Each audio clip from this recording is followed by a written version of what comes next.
Good afternoon, everyone. My name is Florien Van Weerelt, and I'm in 10th grade. So far, I've lived a very privileged life. I was born in South Africa, but I've also lived in Switzerland, France, New York, Senegal, and Italy. But I'm Dutch. The move from New York to Senegal was something that really opened my eyes. We went from a wealthy village just outside of New York City to Dakar, Senegal. For the first time in my life, I was confronted with children begging on the streets, many unpaved roads, and it was really hot and dusty. During our first month in Senegal, I saw something that I'll never forget. We were at the gas station and I was in the car. In front of me, there was a little girl. She was probably around 2 years old. For the sake of this story, let's call her Hope. Well, Hope seemed to be searching for something along the side of the road. Now, the roads in Senegal aren't all clean and well-kept like the roads in Europe. There's trash lying all along the sides, and stray cats and dogs roam the streets. Well, all of a sudden, we saw Hope squat down, and she went to the bathroom, right there on the side of the road. She then picked up a piece of dirty paper and used it as toilet paper. Now, she didn't know what the paper was, how long it had been there, or what it had originally been used for, but it was all she was used to. This girl was practically living on the street. This was when I realized that there are so many people less fortunate than I am in the world today.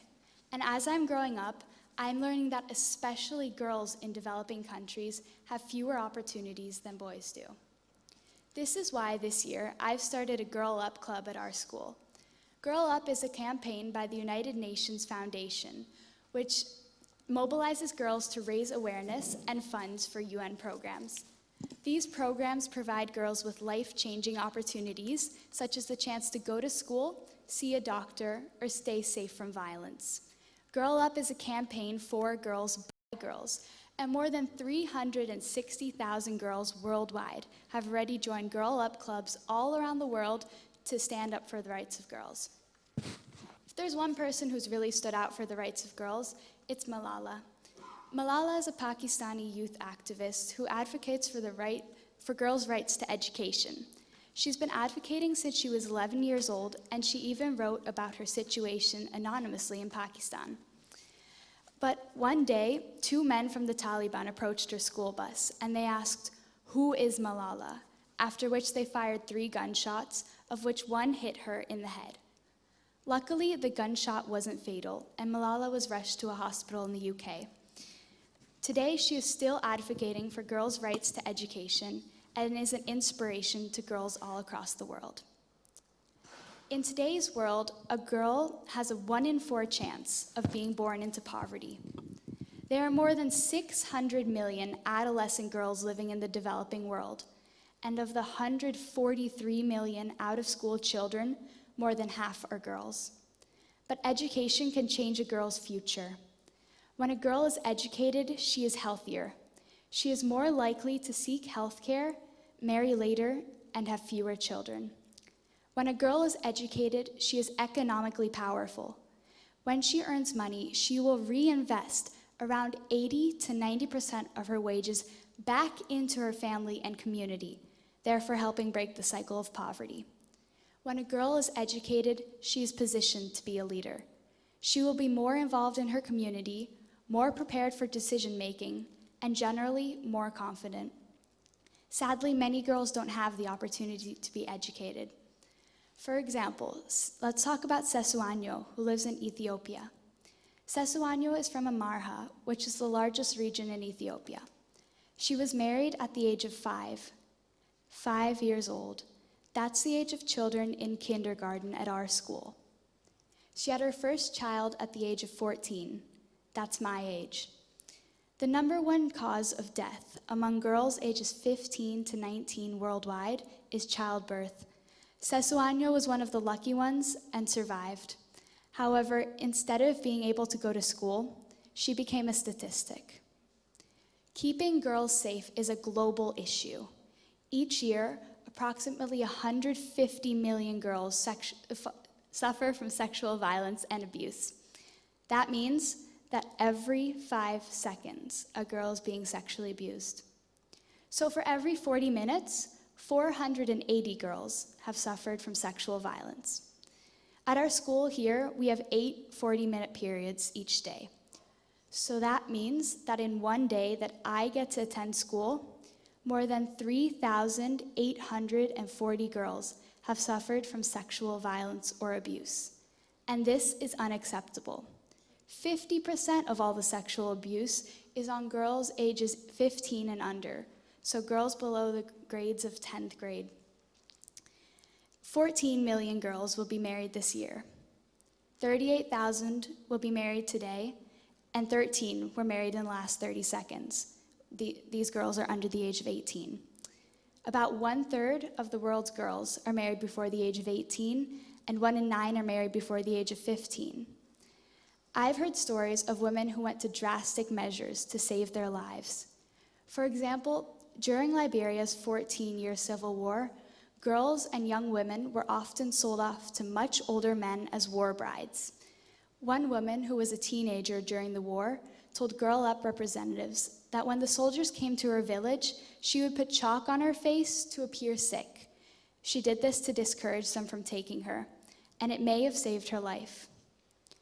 I want to take part in the globalization of Girl Up. The Girl Up community has already expanded from the US, and there are now clubs all over the world, such as clubs in Pakistan, Chile, South Africa, and Italy. You may be wondering, why does this organization only help girls? What about boys? Well, 80 to 90% of all the funding for youth goes towards boys. And in the US, less than 2 cents of every developmental dollar goes towards programs for girls. Another memory that I have from Senegal is when we drove all the way from Dakar, further into Senegal, to a national park called Niokolo-Koba. The further that we got away from Dakar, the more rural it became. Cities started disappearing, and huts and villages started appearing. Now, the national park was across from a small village, and we had to wait outside the park for an hour or so while we waited for our guide to arrive. All of a sudden, we heard a knocking on our car window, and we got out of the car, and we saw about 10 children from the nearby village. They only spoke Wolof, a local language in Senegal, but they made it very clear that they wanted our empty water bottles. It had been an 11-hour car ride, so we had a lot of water bottles to give them, but I wondered why they only wanted the empty ones. Our guide later explained that they would be used for storing water. Because we couldn't actually talk to each other, we found other ways to communicate. By this time, there were around 30 children all staring at me, and I showed one girl how to give a high five. Before I knew it, all 30 children wanted a high five. And it was one of the strangest experiences I've ever had, where 30 children my age were lining up to give me a high five. But it was a lot of fun, and I was focusing on the group of kids surrounding me until my mom called me over. She was still in the car, but she also had a group of kids surrounding her. She was pointing at the car mirror, then back at the children, after which they laughed. They seemed mesmerized. It was as if they had never seen a mirror before. It was so strange to see them so interested in something that we see and use every day, and they were so fascinated by something that I take for granted. We made their day by giving them a few of our empty water bottles and playing with them. And this was another moment where I really realized that I want to help these girls get all the opportunities that they deserve, like the right to an education. Girl Up currently has 4 focus countries: Liberia, Ethiopia, Malawi, and Guatemala. Girls count, and they're the next generation of leaders.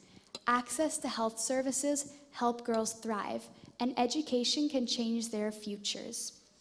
Girl Up has already provided girls with scholarships to go to school, started campaigns to end child marriage, publicized gender equality, provided girls with jobs, and created more clean water areas. As the founder and president of Girl Up Turin, I am proud to say that we already have 30 girls who have joined our club. We have many events planned for the future, but we mainly want to focus on raising awareness. Next month, we will have an assembly for grades 6 through 10, where we will describe the plight of girls around the world and have interactive activities for the students. After that, we have planned a bake sale, where all the funds will go towards Girl Up. We also have other activities planned, such as making a booklet with stories, images, and quotes about girls' lives around the world, which we will also sell, and the profits will go towards Girl Up. We've also created a Twitter for Girl Up Turin, so we're connected to Girl Up clubs all around the world, which will help with the globalization of Girl Up. Girls worldwide deserve the same opportunities, no matter where they're from, and each girl deserves a say in her future. At the end of all of this, my goal is to get Little Hope and others like her into school with equal opportunities. And I believe that everyone amongst us can do something to improve the plight of girls around the world and strive for full equality. So when you leave here today, think of Hope and her friends and see what you can do. Thank you.